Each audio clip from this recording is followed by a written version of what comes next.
Genesis chapter 42. Joseph's brothers go to Egypt. When Jacob learned that there was grain in Egypt, he said to his sons, "Why do you just keep looking at each other?"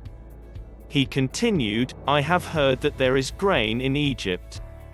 Go down there and buy some for us, so that we may live and not die." Then 10 of Joseph's brothers went down to buy grain from Egypt. But Jacob did not send Benjamin, Joseph's brother, with the others, because he was afraid that harm might come to him. So Israel's sons were among those who went to buy grain, for there was famine in the land of Canaan also. Now Joseph was the governor of the land, the person who sold grain to all its people.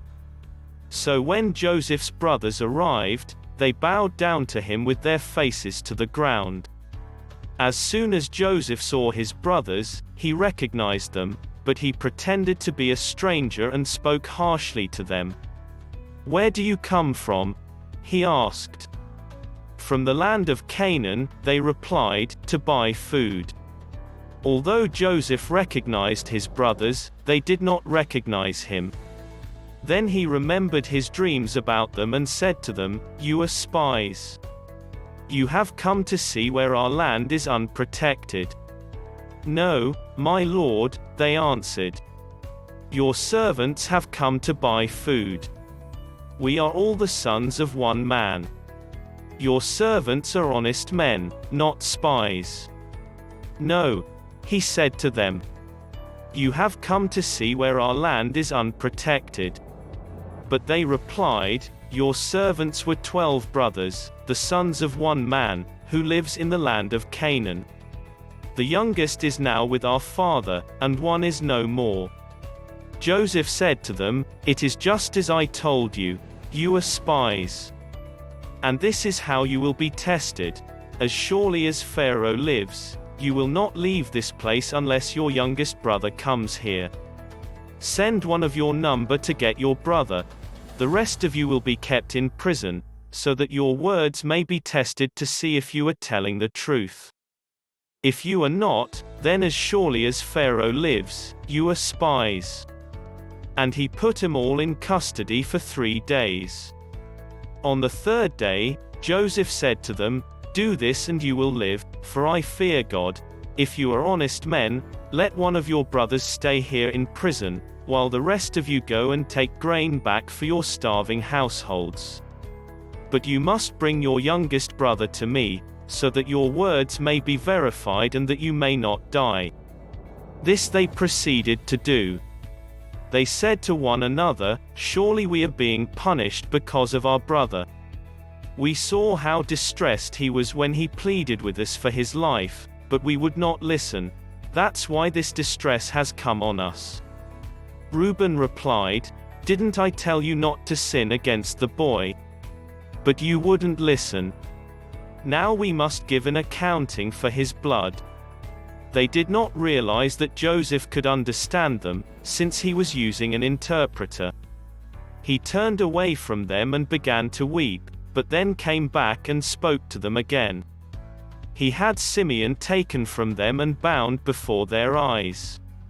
Joseph gave orders to fill their bags with grain, to put each man's silver back in his sack, and to give them provisions for their journey.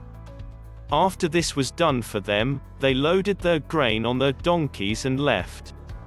At the place where they stopped for the night, one of them opened his sack to get feed for his donkey, and he saw his silver in the mouth of his sack. "My silver has been returned," he said to his brothers. "Here it is in my sack." Their hearts sank and they turned to each other trembling and said, "What is this that God has done to us?" When they came to their father Jacob in the land of Canaan, they told him all that had happened to them. They said, "The man who is lord over the land spoke harshly to us and treated us as though we were spying on the land. But we said to him, 'We are honest men. We are not spies. We were 12 brothers, sons of one father. One is no more, and the youngest is now with our father in Canaan.' Then the man who is lord over the land said to us, "This is how I will know whether you are honest men.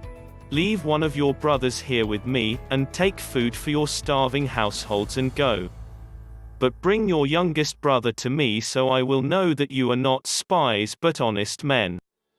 Then I will give your brother back to you, and you can trade in the land." As they were emptying their sacks, there in each man's sack was his pouch of silver. When they and their father saw the money pouches, they were frightened. Their father Jacob said to them, "You have deprived me of my children. Joseph is no more and Simeon is no more, and now you want to take Benjamin. Everything is against me." Then Reuben said to his father, "You may put both of my sons to death if I do not bring him back to you. Entrust him to my care, and I will bring him back." But Jacob said, "My son will not go down there with you. His brother is dead and he is the only one left. If harm comes to him on the journey you are taking, you will bring my gray head down to the grave in sorrow."